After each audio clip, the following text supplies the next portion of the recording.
Buenas nachos. No, I mean buenas noches, mi gente, and welcome to the FayWhat show. FayWhat! First of all, thank you for all the support that you have shown us already. We look forward to continue to bring you all the latest on all things LGBTQ+. So our show's mission is to entertain, educate, and unite our community with real-life topics in a safe, positive, and fun environment. Because together we win and divided we fall!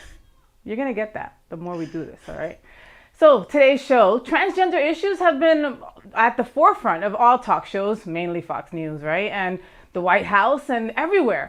And we believe that in education is where we combat the hate. So today we want to learn how to be the allies that the transgender community really needs.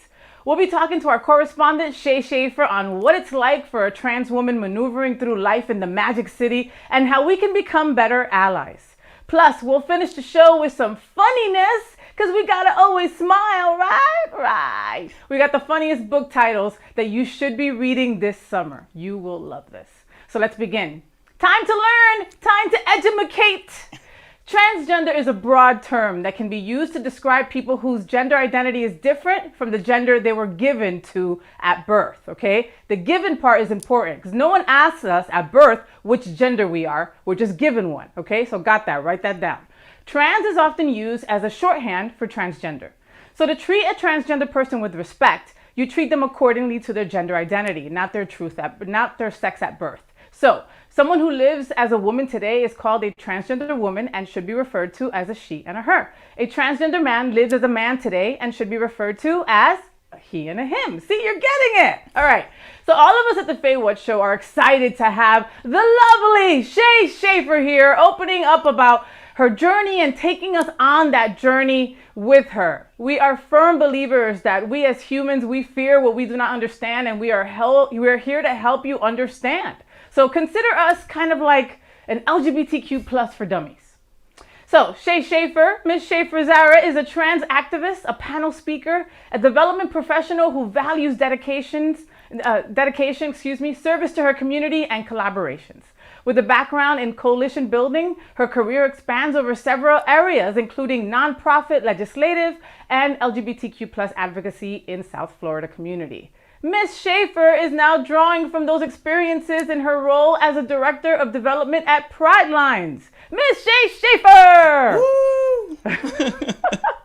How are you, Mama? I'm good. How are you? Good. Thank you for saying yes. So great to be here. I love you so much. I love you. Okay, I'm gonna try to do this without crying. So let's just start there, right? Okay. So I had the pleasure of meeting Shay. God, it's been only a few months ago, which is crazy. What is it? Maybe like 4 months ago, right? Like 3 or 4 months ago. And we did a panel discussion together. And immediately I was drawn to her. I was drawn to her vibe, to her moving display of her freaking truth, to be honest. Her sense of humor is like beyond. I was blown away right away by her strength and confidence. And I didn't know till later that she was just winging it and following her heart. I knew I had to be her friend immediately. And I'm blessed to say that today we are way more than friends. We are family. Thank you, Shay, for being here, Mama. Of course. I love you. So you are our correspondent. So you'll be seeing Shay on the street asking all the fun and serious questions. But today we're going to ask you all the questions. Are you nervous? No, because I'm with you. Okay, good. All right. And you've been in a car with me and you still would do this. I'm very surprised. I All know. right. So Shay, tell us a little bit about your upbringing. So I grew up here in South Florida. I have a twin sister and an older brother. And I knew from a very young age that just there was something different about me. And what I internalized from such a young age was that that person that I knew I was someone that I had to lock inside and throw away the key. And I didn't have the language or terminology or understanding of what transgender was. And so for me, I thought, okay, well, I'm gay. Like, I just have to be. I'm not masculine enough. I'm not feminine enough. I'm somewhere in the middle. I don't know what's going on. And that was really hard. So over the course of my lifetime, up until I turned 33, I just thought this was my life. And even growing up, and I've talked about this, in a very supportive and loving household, it was still amazing that through my life, I still couldn't find the words and couldn't find the support to live my truth, even in a loving household. What gave you that final push to make that you couldn't live like a gay man anymore? What did something happen, or did you just wake up and go, okay, I can't do this anymore? I had to pick up on the patterns. It was time and time again, I felt a disconnection to the gay community. I felt like life just wasn't going right. Not the right job, not the right relationship. And time again, I just kept struggling with these feelings. And I thought, well, what is it? Like, what's the equalizer? And when I started digging deep and thinking about my childhood, thinking about kind of how I expressed myself and what I loved, it was feminine things. It was fashion. It was long hair. This girl loves her fashion. Oh my Lord. Dresses, high heels, and someone early on said to me, "Well, then why don't you do drag? You must just want to be a drag queen." And I have so much respect for those entertainers, for our lovely ladies in drag. But I just knew that it would be a temporary fix. That taking off the clothes and the wig and the hair, it just wouldn't be enough, because I knew inside I saw myself as, I felt myself as, I knew myself as a woman. Wow, that's incredible. Like, so how does this work? Take us through this. So what would be the first steps? Like, did you automatically start taking hormones? Is that how that works? Like, what did you do? So for me, it was that first moment of coming out to myself, coming out to those that I love, my friends, my family. And the next steps were to seek out a gender-affirming therapist, someone that could not just reaffirm what I knew already, but to help me navigate some of the complexities of my identity that I had been keeping bottled up and had never spoken out loud. You're trying to anyone. push down all Yes, this year. push down, push away. And so that was the time where I needed my family and friends the most. And so within that period of time, it was getting connected to peer support groups. There's some amazing trans support groups in South Florida that were extremely beneficial to me. Seeing people not only live their truth, but be open, be honest, be vulnerable in a safe space really helped me. And during a pandemic, it was all virtual. So, because folks, Miss Shay Schaffer comes out in the middle of a pandemic, okay? And we are in July, and she came out in December. Yeah, correct? just before my 34th birthday. So it hasn't even been a year. No, it has not been a year. It's been about 7 months. Wow. Wow. Incredible. Now, so legally, what do you have to do to make it that Shay Schaffer is who you are? Like, what driver's license, passport, legalities? Is there anything that you need to take care of to make you Shay Schaffer that everybody can see? Yeah, there's a lot of steps, and the first thing is what you mentioned, which is, as you see yourself, your gender identity is your true identity. So none of those things need to validate you. However, they're important, because if I get pulled over and someone sees my driver's license, or if I have to kind of prove or show my ID, the name and the picture aren't going to match the person that I know myself to be. So there is a process in changing your names. Unlike when you get married and change your name, I think that actually, I don't know that there's a cost associated with that. No, there isn't. It's free. It's free. For trans folks or anyone, identifying as, gender nonconforming, gender non-binary, trans, it's a $400 cost. Ouch, my Lord. And there are great organizations out there. Trans Social runs name change clinics. They help financially. Love you, Morgan. Love you, Ashley. Yes, they help support folks that are looking to do that but don't have the financial means. So that's one step. And there's a lot of steps around affirming healthcare, gender affirming healthcare, and that's not always easy to find. No. Cultural competency in the healthcare field is not widespread. So unfortunately, my trans brothers and sisters have to deal with a lot of pushback or, misunderstanding, or just kind of not allowing them to truly flourish and be themselves. And so there are many steps, like changing your name, like getting on hormones. I've been on hormone replacement therapy now for 7 months. And thankfully, there's been no complications. There's been no what bad sort of side complications effects. can happen? Well, for those of us that are slightly older, Slightly older. I have a thong older than Shay. Okay, that is true, and I've seen it, It's only got one hole in it. Only Anyway. one, only one. So things like estradiol, estrogen, put you at increased risk for blood clots. Okay. And so if you are a smoker, if you are overweight, if you are older, those things can put you at a higher risk to experience things like clots. So those are decisions that you make with your doctor. And so maybe instead of estradiol pills or estrogen pills, you might go on shots. There's different options for different people. Okay. Yeah. So do you live your life completely as a woman now? The 100%. true woman The that you really true are. that yes, the true woman that I am, and I will say too, it's important to recognize that no matter what changes you make, no matter what is affirmed or not affirmed in any way, the only validity you need to be a trans person or a woman is that you are. And I've been so fortunate to know you and to be supported by you and to feel that love and acceptance that I don't have to do anything other than be myself around you and those that support me. That just no, there is no I have to prove it or what surgeries have you had. It's just my name's Shay and I'm a trans woman and that's it. Yeah, no, I can understand. I mean, I wish I could understand that. I love the fact that you've taken me on this journey with you, you know. And it's wonderful that you let our viewers know about the resources because it's like, wow, like where do you find this kind of help? You know, I can just imagine how lost our trans brothers and sisters could be out there, and it makes me super sad. Yeah. So did you have any backlash from your family? I mean, they None. seem so supportive. They have been so supportive. No backlash at all. I think I just like I came out the first time. I was gonna ask you, was this coming out Yes. harder? It was. It was Was it? harder. It was harder. I mean, it was hard.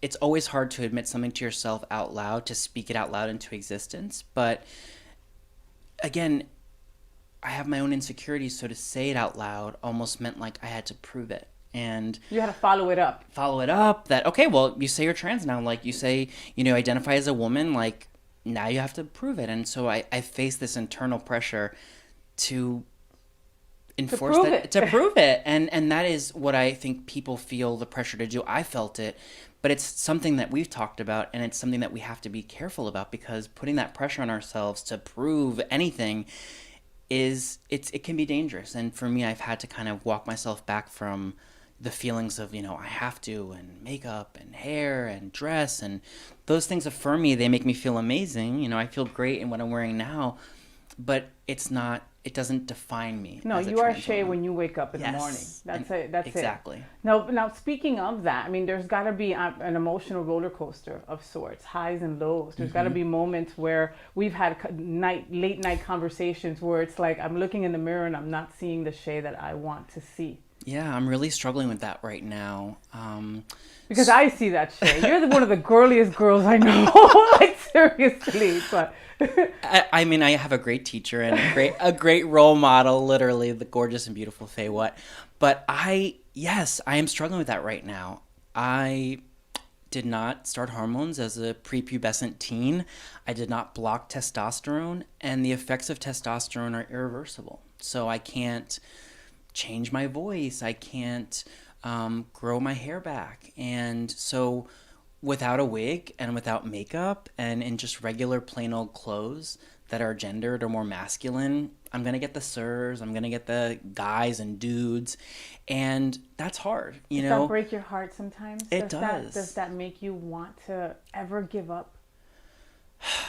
Over the course of the last few weeks, I have felt those experiences. I felt am I doing the right thing? Am I,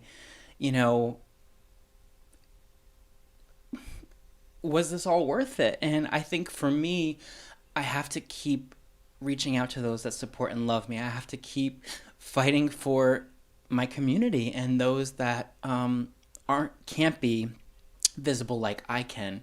And what's tough is that you start to experience the pressures of the kind of gendered ways in which we navigate in our society and that what we put on people. And A lot of pressure. no, I can't. I can't just wake up, roll my head back, put my hair in a messy bun, put some glasses on, and people are just gonna be like, hey, "Ma'am, what can I help you with?" It's more like if I don't put on the wig and I don't put on the makeup and I don't line my eyes and put on lashes, that somehow I'm not a real woman, and that's my own internalized And that's pressure. your own, yeah, It because really you're a woman is. through and through. But I Exactly. bet you want to look in the mirror and have what's on your mind match what you're seeing in the mirror. And it Right. takes a lot to look this cheap. It does to look this cheap, and to just yes, exactly. It does take a lot of work. I think initially when I first started really kind of embracing who I was like, well, I have to wake up 45 minutes earlier, 2 more hours in the morning. But I think in some ways what I'll push back on is to say, if those things make you feel great and they enhance who you are and they make you feel beautiful, great. If you don't need those things, those things don't make you any more or less of a woman. And so I have to kind of set the dial and find the right consistency that's right for me, because there are some days where it's like, you know what? I want a fresh face. I just don't want to put any makeup on. I shouldn't have to. I have friends that say, you shouldn't have to wear makeup. And I'm like, but I want to, and I love the way it looks, and I love the smoky eye. And so, it is a Welcome to all the challenge. mood swings that Welcome we to all enjoy. the ups and downs of life. Yes.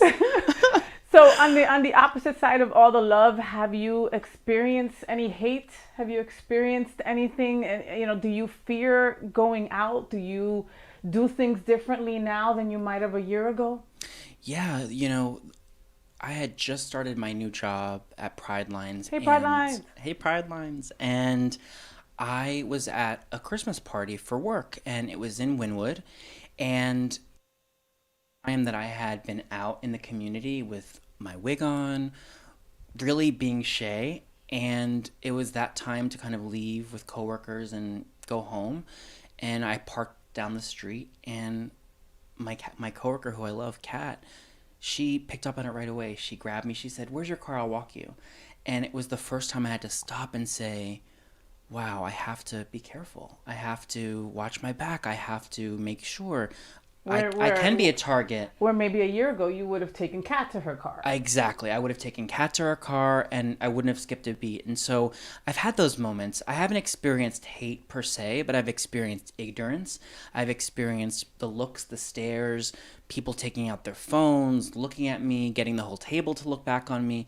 And I think my biggest message is, look, I may be striking, I may be gorgeous, I may be beautiful. Look at that face. You can take pictures, but there's a fee. I don't get out of bed for anything less than $50,000. No, I'm just kidding. Cash app her, But the point is, curiosity can be okay if it's respectful. If you're not seeing me as other. Yeah. Don't come up to me and ask me questions necessarily. Don't stop me and say, are you a real woman? Where are you? Did you get the surgery? All of those things dehumanize a person, and it invalidates their experience because somehow they feel they have to live up to, a female standard. Like if they haven't done A, B, and C, then they're not really a woman. And that's not it at all. And it's not it at all. And we've got some viewer questions coming up because we had asked some of our viewers to send in questions because, we wanted to educate while doing this, and we'll get to that in a little bit. Let's talk a little about trans violence. Okay. Mm-hmm. The Human Rights Campaign began collecting data back in 2013. And since then, 200 deaths have been recorded by the organization, with 37 of them being last year in 2020. The Advocate reported that a new study provides further evidence that transgender Americans face much more higher rates of violent crimes than their cisgender peers. Duh. We've known this in our community for a while. And I'm glad that these studies exist, or no one would freaking pay attention. But why? Why are so many of our trans sisters dying? The violence is real. I mean, Puerto Rico is freaking insane. I mean, I got goosebumps right now just thinking about it. Puerto Rico, and honestly, over the last year, our own backyard, Pompano, Miami. These are things that are happening not in another country. These are things that are not happening in our backyard, right here. They're right in our backyard, and there are a lot of, I believe, factors that play into that. There's intimate partner violence. There is discrimination, marginalization, and violence against people that are brothers and sisters who, Black and brown transgender women, who are the targets of ignorance, are the targets of othering and dehumanizing attitudes. And I think that I'm glad the studies are being done. Yeah. I'm glad that we are still speaking the names. I have to shout out people like Jasmine McKenzie and people at the McKenzie Project, Trans Social I mentioned, Trans Inclusive Group. These are advocates in the community who they're not resting until they say the names, until they keep people and hold people accountable, and not just to mourn the loss, but to take action. And we have to each and every single day. Every single day. Yeah. What has surprised you the most along the way, this less than a year that you've been on this journey? I think what surprised me the most is how much I took for granted. And I think I've talked about this idea about dead name and about what was your previous name. And, I always talk about, my name is David. Like, that's my first name. That is a part of who I am. It's not someone that brings me kind of pain or shame, it really is a part of who I am. I mean, 34 years, and it's a part of my identity. It's not my sole identity. I am Schaefer, but I think what surprised me was I was hiding behind David. I was hiding behind the ease of just blending in and just wearing cargo shorts and a polo, which there's nothing wrong with that. If you wear that, there's nothing wrong with that. A lot of my lesbian friends wear it all the time. But that's exactly what it was. And I was so afraid to be myself that I just let myself kind of coast through life as far as my identity is concerned. And what surprised me the most was how effortless and authentic I felt coming out as trans. But that finally now I felt, wow, it is hard. It's hard to be yourself. It's a lot of work. It's a lot of work. It's a lot of work to not just care about what goes into just who you are and your identity, but to live that and to represent it daily. And to represent it daily and to be visible, to have people notice you, whether it's good, bad, whatever it may be. That for me was really eye-opening, and it did surprise me because I thought, well, it'll be great. I'll come out, I'll be myself, and everything will just flow. And it hasn't always been that easy. Has anybody turned their back on you? Did you lose any friends in this process? Did anybody just say that they just could not go along this journey with you?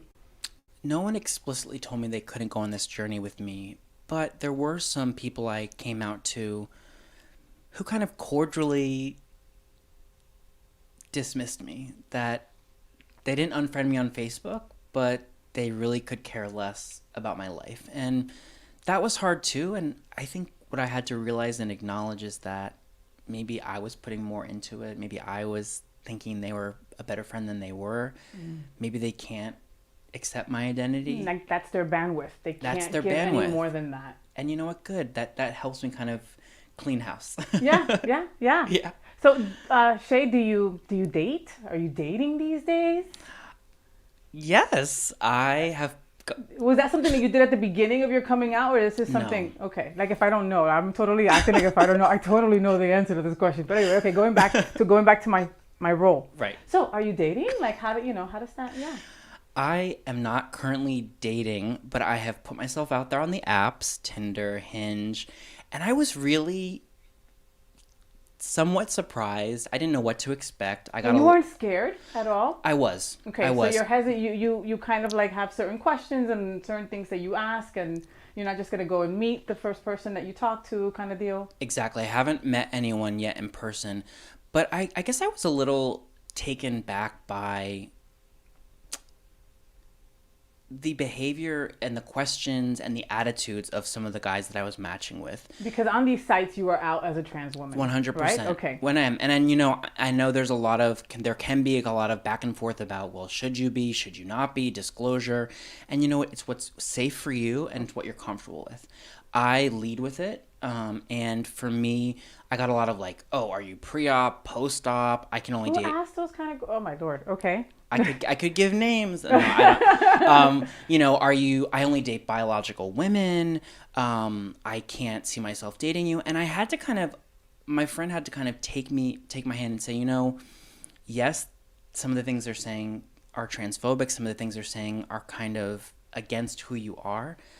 But I guess that's also their choice. And it is their choice to kind of date who they want. And if they're not comfortable with it, then that's on them. And then on the other side of that, there's been I always get this word wrong. It's like a tongue-tied Tumblr thing, but fetishizing trans women is big too. So this kind of like, I don't see you as a person. I just see you as something that turns me on and gets me off. And there's a lot of that too. So all of those things feel dehumanizing in a way because you're not getting to know me as a person. Mm-hmm. But lately, there is one person that I'm getting to know who is a really great person, a really great guy. We've talked. We haven't met yet, but stay tuned. Oh, stay tuned on the next FayWhat. All right, so we've got our first viewer question, okay? So our first viewer question came to us through our Instagram. If you ever want to send us something, you can always send us something there at FayWhat YouTube. So it's from Tom Love. And if you are a woman dating a man, does that make you a straight woman? I guess technically it does. There are different ways you can identify. I was taken back by this too because I thought, great, I came out as gay at 23, and now I have to come out again or go back and say I'm straight? Like, this seems weird. I'm moving to another letter in the acronym, but now I'm also straight. Yeah, I mean, that's how I see it. I think I am a trans woman. I am attracted to men, and I guess technically that does make me straight. There are plenty in the community that are identify as bi, pansexual, lesbian.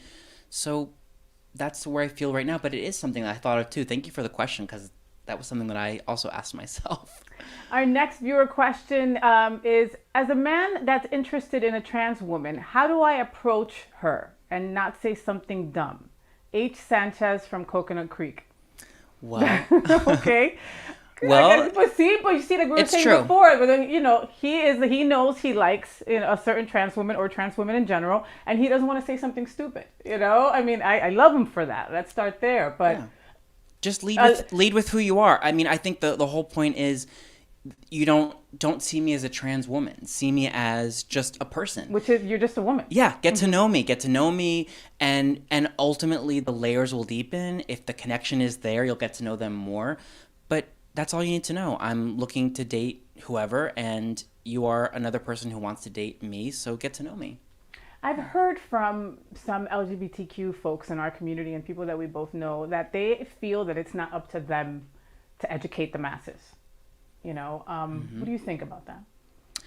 I think that you should know as a person, we've talked about this before, if you're the only trans person someone meets, or you're the only lesbian, gay person, that's going to teach them something whether you want them to know that or not. You're the one planting the seed. Exactly. And while I admit we can't hold everyone up to be a role model or a change maker or a leader or the know-all, be-all, end-all of whatever community you're focused on, I think it's important to acknowledge that if you're visible, people are noticing that and you are representing the community whether you like it or not. But I do also acknowledge that some folks just don't know. They're not well versed in the acronym. They're not well versed in LGBTQ plus issues, violence against trans women. And you know what? Do some research, but if you don't want to be an expert, at least know some things. Yeah. Or know who you can talk to get that information. Google Yes. works. No, but I've told you this in many of our conversations, Shay. Mm-hmm. I mean, I think that wherever we go, we are representing who we are, Yeah. our true self. I'm representing a Latina. I'm representing a woman. I'm representing a lesbian. I'm representing a wife. I'm representing a friend. Yeah. Wherever I go, if it's Publix or to an LGBTQ event, I'm representing that. And I think that that is our job in the LGBTQ community, to educate, to tell folks, to have people not fear us, but understand us. Yeah, I agree. I took the step. I came out. For me, I'm an activist. I'm someone that enjoys the community. I want to be visible. So I need to know. I need to know the facts. I need to know what's important. I need to kind of do my research so that when people ask me, I have an answer for them. But also that I'm representing the people that I love who may not have the voice right now at this time, or it's not safe for them. That's incredible. I love you. I love you. Next viewer question. Be pardoned in Britain. Oh, hey UK. Okay, I think I am trans, but I'm married and don't want to break my partner's heart. What do I do? Well, That's a tough one. Yeah, it's tough. I too was in a 5.5-year relationship when I came out as trans, and it was heartbreaking.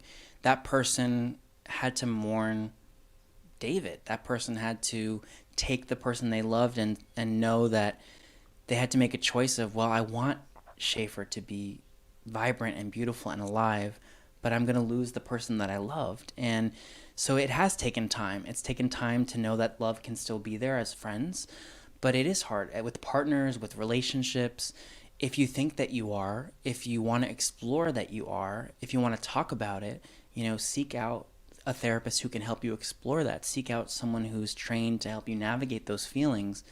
And maybe it's time to talk to your partner too and let them know, this is what I'm experiencing, this is what I'm feeling, because otherwise it starts to consume you. It starts to go on and on and on. And then as soon as you know it, you're down this journey, and then your partner is first hearing about it. But I know it's hard. It's gotta be. Yeah. It's gotta be. Good luck on that. Yeah. I want you to look into the camera and talk to a little boy, a teen boy. Maybe he's 15, 16 years old, living somewhere in Oklahoma. I don't know why I always say Oklahoma. Like, if I'm ever going to go there, that's like the only place I think of, like when I think of like rural place that I'll never go, right? Oklahoma. And in his heart of hearts, because I believe it's something that we just know, right? His parents are religious. He can't even imagine a world where he would be okay being his true, authentic self, a wonderful woman in this world. What would you tell him? I would tell him to seek out the support and love that you're looking for. If it's not with your family, if it's not reinforced by those that are supposed to take care of you, there is a community that loves you. I love you. I care about you. We are advocates in our community to raise our voices for people like you who are suffering, and you're not alone. But those things, as comforting as they can be, they don't fix everything. And so there is going to be hardship. There is going to be pain. But now more than ever, there are online resources. There are ways to connect with people in the community who love you and care about you, support groups, advocates, teachers, counselors. So when you feel ready and when you feel safe, we are here to love and support you. Now, last question. What would you tell David in his teens about what his future is going to look like? I would tell David your future is bright. Your future is vibrant with people that you love and that support you. And these are going to be tough years. But I think I might also slap myself and say, now is the time. Now is the time. Don't wait. It's so hard because there's parts of me that want to just push myself out there and know that that's not always right for everyone. And we have to keep safety in mind. But yes, my parents would have been fine with it. They would have continued to love me and support me. So maybe I just would have taken out a billboard. You're a very blessed girl. I am, truly. Not a lot of our trans women in our community have that same journey and are not supported. And many have to turn to sex work and have to leave their homes. And, it's have no health care. We can go on and on and on. Trans bills that they're trying to pass at every turn are despicable, and we've got to stand. We got to do more for our trans community. We can do a whole other hour on just you, but and your journey, and I'm glad that I don't have to say goodbye to you because you're one of my closest friends, and we talk all the time, and we're working together on a bunch of other projects. So stay tuned. Yes. And she's also the FayWhat correspondent, so you're gonna see her anywhere there's gay people. Yes. Shay's gonna be there. You should have seen her at Flock Fest. What the flock? Yeah. All right. Thank you for taking the time with me today. I've learned, and I am learning from you so much. Every single day I learn something from you, Ms. Shay. And with the help of folks like you and Morgan and Ashley over at Trans Social that are constantly educating, that's how we come through all this. By the way, I'm working on a TLGB 101 segment with Morgan and Ashley, the incredible duo over there. So stay tuned for that on the FayWhat Show. We're going to do that in the future. So L's, G's, B's, Q, where you at? Let's help our trans brothers and sisters. It's time to stand up for them how they've always stood up for us. Thank you, Ms. Shay. Thank you. Make sure that you follow her at Schaefer Zara on social media, and Pride Lines for all they do. Thank you. Now, don't forget, family, that if you like what you're watching, tell others and subscribe, ring the bell, and share. Gracias. And now, the part of the show where we just let it loose a little bit with a little bit of humor, with the funniest gay book titles that we should be reading right now. It's summer, people, so you should be getting out a beautiful, nice book and laying by the pool and drinking something, I don't know, a little straw, All right, let's start off with the first book of the summer. It's called Yay! You're Gay.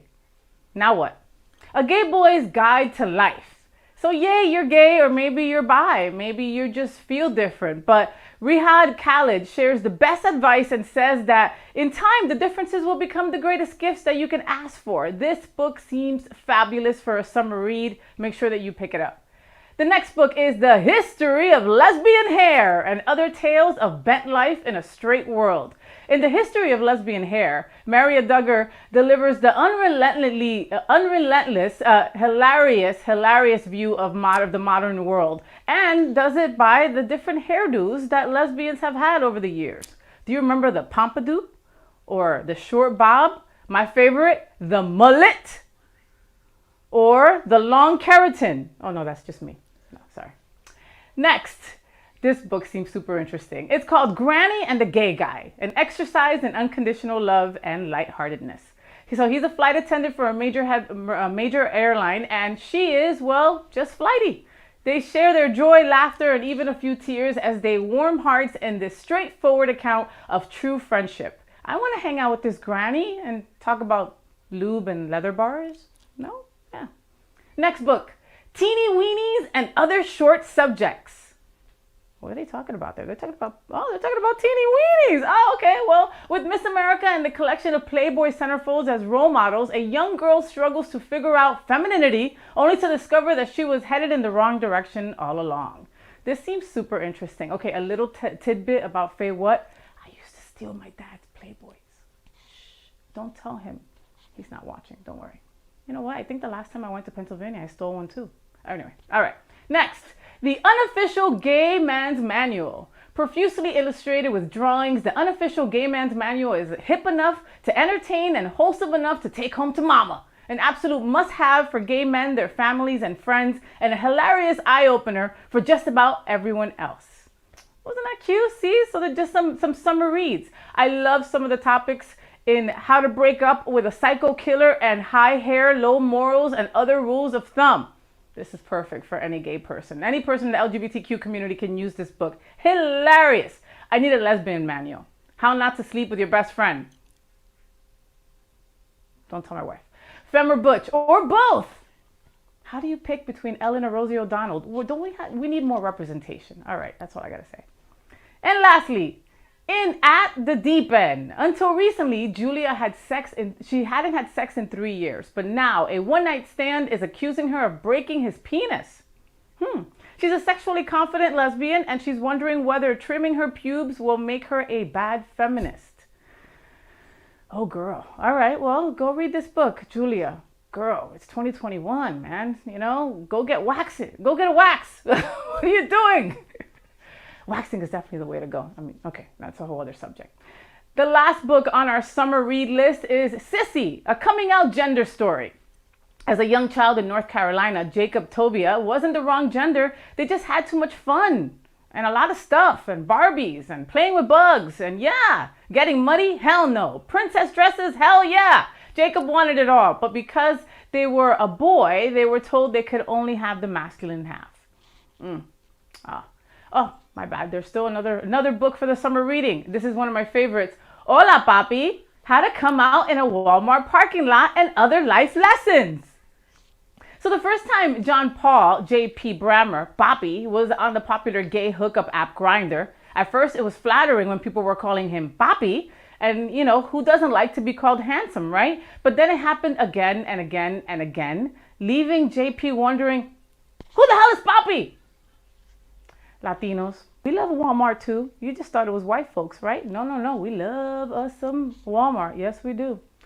Don't forget to support our LGBTQ writers this summer by buying one of their awesome books in a bookstore near you. They still have those, right? Amazon, of course, or you know, any of those ways that you could download books, such as Tortillera. Do you guys remember that? Tortillera! Written by South Florida's own and our own personal friend, Caridad Mora Gronlier. She is awesome. So go read. Why? Because reading is fundamental, bitch. Yes.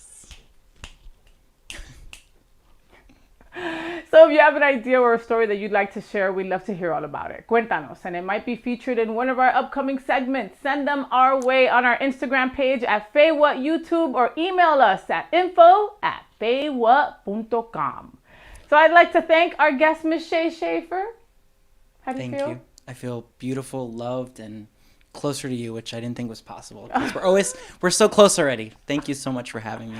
I'd like to thank Shay Schaffer and those behind the scenes. We cannot do what we do without them. Our executive producer, director, Luis Flores, and our project manager, Mr. David Fernandez.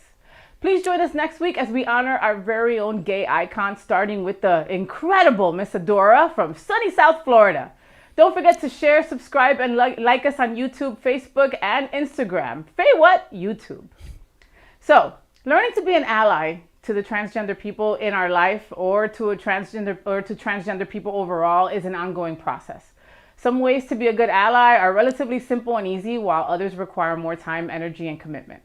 Whether you're looking for information on supporting a transgender person in your life or looking for tools that will help you to change the world to be better for transgender people overall, the transgender community is diverse and complex and coming from every region of the world, okay, from every racial and ethnic background, from every faith community. This means that different members of the transgender community have different needs and priorities. Similarly, there is no one right way to handle every situation or interact with every trans person. Be respectful, do your best, and keep trying. Right? Definitely. Yes. Amen. It reminds me of a transgender teen in Ohio who committed suicide a few years ago because the pain was just too great. Born as Josh Alcorn, the teen signed an online suicide note as his true self, Miss Leela. Leela explained that she always felt like a girl and wanted her parents to accept that. They did not. The mother, for religious reasons, struggled to wrap her mind around what transgender meant, even though she really did love her child.